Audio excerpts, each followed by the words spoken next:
Good afternoon, peeps. How you going? Kath again. I've got a little story, just an ad-lib quick story to tell you about my work here. So, I'm having a cup of coffee and I'm sitting in the breezeway of our house, showing a bit of leg. I'll straighten up. I went and got some tissues before because I noticed in all my YouTube videos I'd been rubbing my nose. I've suffered terrible hay fever all my life. So I'm here in front of the fire, sipping a beautiful Honeybird coffee, which is our local coffee. And it's the second day of Easter, which is kind of really weird because this is the first time in almost 35 years that Steve and I have had an Easter together. We've had a big life, but I wanted to tell you a bit of a story about this picture here because we've met so many beautiful people. I don't know whether you can see it best when it's forward slightly. And you'll notice that around the edges there's these leaves. That story was huge because Steve and I think I've written here 1994. So this is High Plains Creek, and one of the trips back in 1994 we were doing another, I think it was a 7-day ride, and I always loved High Plains Creek to camp in because of this beautiful waterhole. It wasn't the best camp because it was quite steep, and there were quite a few brumbies there. So this is High Plains Creek. This is me when I was a redhead and a very voluptuous shape. I always tell my husband that this picture will remind him what shape I was in when he worked me to the bone, running pack horse trips into the mountains, which I'm not doing anymore. But of course the brumbies came down that night and they stole the horses. Now, I wasn't actually there because I was at the home front restocking and the boys were home, and so the adventure began with Steve coming down the hill, taking 2 horses. I remember them, Rocky and not sure of the other one. And they went off back up the mountain to start looking for the horses.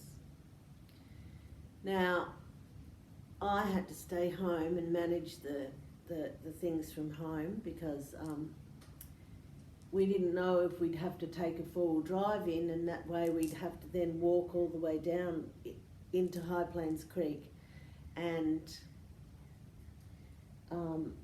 cart all of the saddles and all of the pack gear up to where the vehicle was, because you couldn't get the vehicle into where all of our gear was. So all of our guests were down and stuck at High Plains Creek on an incredibly warm, sunny, beautiful day. Now, I think it was nearly 48 hours before Steve and Ross, a really good mate of Steve's, rode and found the horses after Steve and I had driven up and then walked almost onto Fainter to check that they weren't at the cattle gate, which they weren't, which then told us that they were probably between Toowoomba Huts and the cattle gate, and more than likely at Little Plain, which is a place we used to camp. Beautiful tucker, that's another home for them. So meanwhile, all the guests are down at the waterhole having a grand old time while I was walking up onto the mountain top at midnight, desperately trying to find these horses.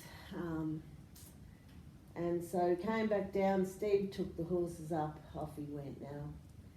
In the meantime, the guests had made a 500 pack out of snow gum leaves.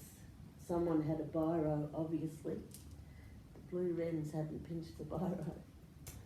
So I did this in honour of those wonderful guests that were so patient. We got the horses back. Some of the guests spoke of this story that they never forgot the morning Steve rode down the very steep bank into High Plains Creek to where all the saddles were, cracking a stock whip with all the horses ahead of him and calling out to all of the guests to get their bridles and catch their horses. So it was a happy ending. It was a big ending, and it's another story for another day where we went from there, because we had to work out what horses were able to go on and what horses had to be evacuated into Falls Creek, because they galloped with their hobbles on, so they probably startled the brumbies, and they were hobbling along, so some of them were very sore around the fetlocks, but just muscles in general, just from that different movement and action that they make when they kind of canter. So bless your hearts, there's another story. I watched a bit of the YouTube channel on telly today. It was quite remarkable. An Oscar. I'll get my Oscar very soon. Love you all. Stay home. Stay safe. Tune into my YouTube channel and I'll try and tell you a few high country stories. I am in my chair. I do not swear when I am in this chair.